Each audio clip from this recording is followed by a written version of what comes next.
안녕하십니까. 핵심 이슈 분석 및 오후장 관심주 제시를 통해 성공 투자의 지름길로 인도에 드리고자 매진하고 있는 트레이딩 핫타임의 임준혁입니다. 오늘은 임준혁의 혁신을 통해서 증시의 악재와 호재를 총정리해 드리도록 하겠습니다.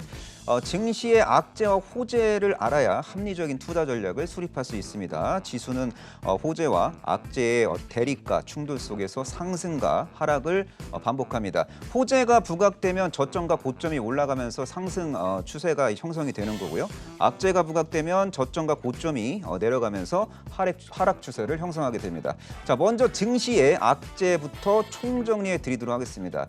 자, 최근 주식시장이 가파른 상승 흐름이 이제 전개됐습니다. 밸류에이션 부담이 커진 상황이고 작년 저점에서 매수한 투자자들의 수익 실현 욕구가 강해질 수 있는 구간입니다. 그리고 최근의 고점에서 이제 물린 투자자들의 손절 물량이 출현할 수도 있는 상황이라고 볼 수 있겠고요. 그리고 새로운 코로나19 변이 바이러스가 지금 현재 출현하고 있고 중국의 코로나19 재확산 우려가 다시 부각되고 있고 중국은 최근 봉쇄 지역을 확대하고 있습니다. 그리고 유럽에서도 대부분의 국가들이 봉쇄 조치를 실시하고 있습니다. 자, 코로나19로 향후 글로벌 전반적인 수요가 좀 부진하게 될 가능성이 높아 보이고요.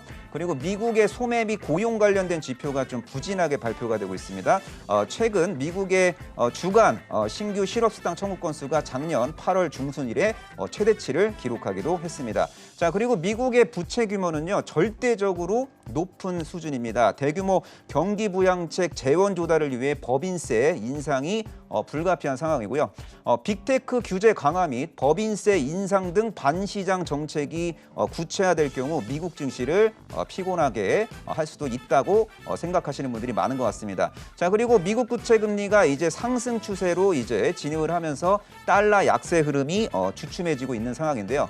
원달러 환율이 추가적으로 상승할 것으로 이제 많은 분들이 전망을 하고 있는데, 근데 뭐 한국의 경제 펀더멘털을 고려할 경우 환율의 상승폭은 아주 크지는 않을 것 같아요. 그래도 달러 흐름이 방향성 없이 특정 그 박스 안에서 왔다 갔다 할 때는 일부 외국인들의 어떤 매도 욕구가 발생될 가능성도 높아 보입니다. 그리고 연기금은 자산 비중을 맞추기 위해서 국내 주식을 좀 의무적으로 좀 팔고 있는 상황이고, 앞으로 연기금이 기계적으로 팔아치워야 할 물량이 나름대로 좀 되는 것으로 이제 추산이 되고 있습니다. 높은 지수 수준에서는 연기금의 순매수를 기대하기 어려운 상황이라는 것도 꼭 기억하시면 좋을 것 같고요. 그리고 3월 16일부터는 이제 외국인과 기관의 공매도가 이제 재개될 가능성이 높아 보입니다. 공매도 금지 해제 후 고평가 주식에 대한 매도 물량이 공격적으로 출회될 수 있다는 것도 좀 기억을 하시면 좋을 것 같습니다. 제가 지금까지 증시의 악재에 대해서 얘기해 드렸는데요. 좀 약간 좀 불안하시죠?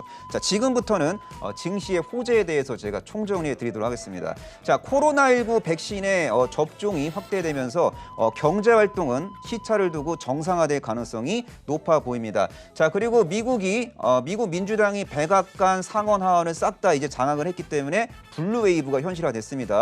자, 미국의 대규모 부양 정책이 앞으로 시행이 될 가능성이 높고, 거기에 따라서 이제 경기 개선에 대한 기대감이 커질 수 있다는 것도 기억하셔야 되고요. 그리고 바이든 당선인이 뭐 우리 돈으로 한 2,080조 정도 되는 대규모 부양책을 이제 제시를 했고요.